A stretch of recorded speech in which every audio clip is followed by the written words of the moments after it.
Hello everyone, नमस्कार आप सभी को। आज इस 416वें दिन के वीडियो में आप सभी का स्वागत है। आइए कुछ महत्वपूर्ण प्रश्नों को देखते हैं जो आने वाली संगीत की प्रतियोगी परीक्षाओं में, पात्रता परीक्षाओं में अवश्य ही पूछे जा सकते हैं।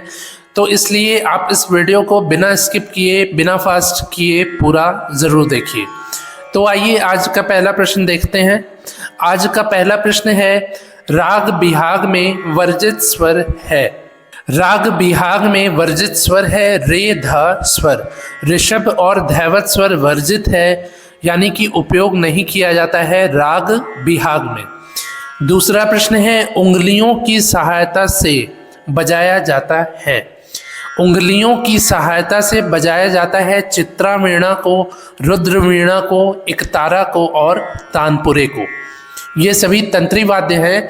तो चित्रा वीणा, रुद्र वीणा, एकतारा और तानपुरा, इन वाद्यों को उंगलियों की सहायता से बजाया जाता है। इसमें भी कोई भी कोड़, नखी, गज, मिजराब का प्रयोग नहीं किया जाता है, केवल उंगलियों की सहायता से बजाया जाता है चित्रा वीणा, रुद्र वीणा, एकतारा और तानपुरे को।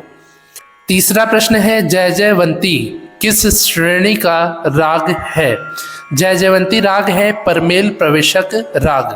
परमेल प्रवेशक राग है, यानी कि दूसरे मेलों में प्रवेश करने वाला राग है जय जयवंती राग। इसके बाद चौथा प्रश्न है, मिजराब का प्रयोग किस वाद्य पर किया जाता है। मिजराब का प्रयोग किया जाता है सितार वाद्य पर। सितार वाद्य पर मिजराब की सहायता से आघात करके स्वरों को उत्पन्न किया जाता है। ठीक है। पांचवा प्रश्न है, भरत जी ने कितने ग्राम माने हैं। भरत जी ने ग्रामों की संख्या मानी है 2 ग्रामों को माना है भरत जी ने। और ये ग्राम कौन कौन से हैं, इसका आंसर आप कमेंट में ज़रूर बताइए। ठीक है। इसके बाद अगला प्रश्न है, उत्तर भारतीय संगीत में कुल विकृत स्वरों की संख्या है। उत्तर भारतीय संगीत में विकृत स्वरों की संख्या है 5 विकृत स्वर हैं उत्तर भारतीय संगीत में, जो है ऋषभ कोमल, गंधार कोमल, मध्यम तीव्र, धैवत कोमल और निषाद कोमल। तो ये 5 स्वर विकृत होते हैं उत्तर भारतीय संगीत में और 7 स्वर शुद्ध होते हैं, षड्ज, ऋषभ, गंधार, मध्यम, पंचम, धैवत, निषाद। तो 7 शुद्ध, 5 विकृत, कुल 12 स्वर होते हैं उत्तर भारतीय संगीत में। इसके बाद अगला प्रश्न है, राग भीम पलासी का वादी संवादी स्वर है। राग भीम पलासी का वादी और संवादी स्वर है मध्यम और षड्ज स्वर। मध्यम स्वर वादी है, षड्ज स्वर संवादी है राग भीम पलासी में। 8वां प्रश्न है, राग भीम पलासी का थाट है। राग भीम पलासी का थाट है काफी थाट। काफी थाट में गंधार, निषाद स्वर कोमल और सभी स्वर शुद्ध प्रयोग किए जाते हैं। तो राग भीम पलासी का थाट है काफी थाट। काफी थाट जन्य राग है राग भीम पलासी। इसके बाद 9वां प्रश्न है, राग भीम पलासी का गायन समय है। राग भीम पलासी का गायन समय है दिन का तृतीय प्रहर। दिन के तीसरे प्रहर में राग भीम पलासी को गाया जाता है। 10वां प्रश्न है, राग भीम पलासी के आरोह में वर्जित स्वर है। राग भीम पलासी के आरोह में वर्जित स्वर है रे ध स्वर। ऋषभ और धैवत स्वर वर्जित है राग भीम पलासी के आरोह में, और अवरोह में 7 स्वरों का प्रयोग किया जाता है। तो इसलिए राग भीम पलासी की जाति है औड़व संपूर्ण जाति, यानी कि आरोह में 5 स्वर और अवरोह में 7 स्वरों का प्रयोग किया जाता है राग भीम पलासी में, और आरोह में वर्जित स्वर है रे ध स्वर। इसके बाद 11वां प्रश्न है, प्रातःकालीन राग है।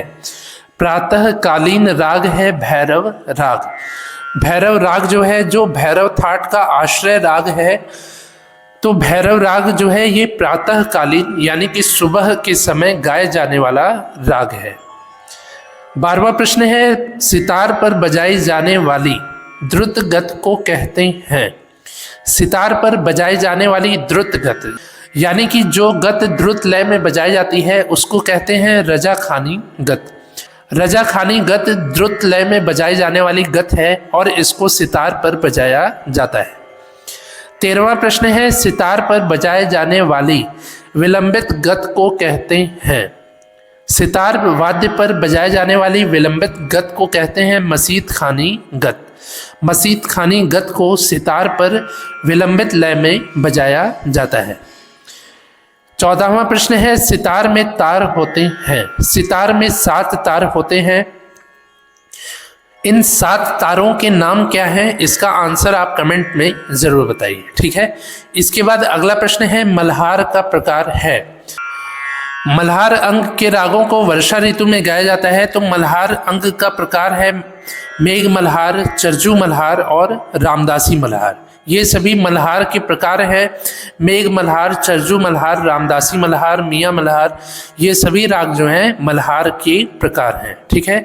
इसके बाद अगला प्रश्न है, आसावरी थाट में प्रयुक्त कोमल स्वर है। आसावरी थाट में गंधार कोमल, धैवत कोमल और निषाद स्वर कोमल लगते हैं और सभी स्वर शुद्ध प्रयोग किए जाते हैं। तो आसावरी थाट में गंधार, धैवत, निषाद स्वर कोमल और सभी स्वर शुद्ध प्रयोग किए जाते हैं। आसावरी थाट जो है उत्तर भारतीय 10 थाटों में से एक है, ठीक है। इसके बाद 17वां प्रश्न है, श्रुतियों की संख्या है। श्रुतियों की संख्या है 22 श्रुतियां हैं, जिनके नाम हैं तीव्रा, कुमुदवती, मंदा, छंदोवती, दयावती, रजनी, रेक्तिका, रौद्री, क्रोधा, वज्रिका, प्रसारणी, प्रीति, माजनी, क्षिति, रक्ता, संदीपनी, आलापनी, मदंती, रोहिणी, रम्या, उग्रा और शोभिणी। तो ये 22 श्रुतियां हैं उत्तर भारतीय संगीत की। इसके बाद 18वां प्रश्न है, अलंघन प्रकार है। अलंघन जो है ये प्रकार है बहुत्व का। बहुत्व का प्रकार है अलंघन। अलंघन बहुत्व और अभ्यास बहुत्व होता है।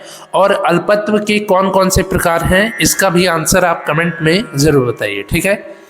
इसके बाद अगला प्रश्न है, राग में कम से कम कितने स्वरों का प्रयोग आवश्यक है। राग में कम से कम 5 स्वरों का प्रयोग आवश्यक है। 5 स्वर कम से कम होने चाहिए किसी राग में और ज़्यादा से ज़्यादा 7 स्वर होने चाहिए।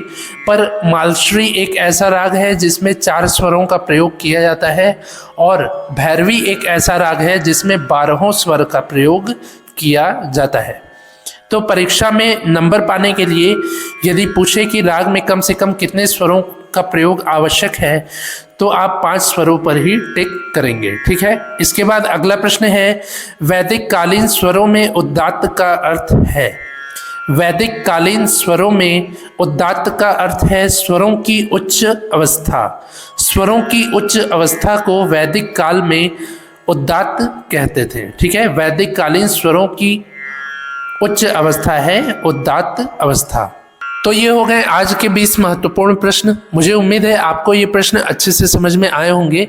यदि समझ में आए हो तो आप इस वीडियो को लाइक करिए, ज़्यादा से ज़्यादा अपने दोस्तों से शेयर करिए। कुछ पूछना हो तो कमेंट करिए और मैंने जो भी प्रश्न आपसे पूछे हैं उसका आंसर यदि आपको मालूम है तो कमेंट में ज़रूर बताइए। आज ये 416वें दिन का वीडियो है। इसके पहले मैंने 415 वीडियोज़ को बनाया है, जिसके प्लेलिस्ट का लिंक नीचे डिस्क्रिप्शन में है। आने वाले प्रतियोगी परीक्षाओं की और भी बेहतर तैयारी करने के लिए आप उन सभी वीडियोस को 1-2 बार ज़रूर देख लीजिए, ठीक है। तो मिलते हैं ऐसे ही अगले 417वें दिन के वीडियो में। तब तक के लिए नमस्कार, धन्यवाद।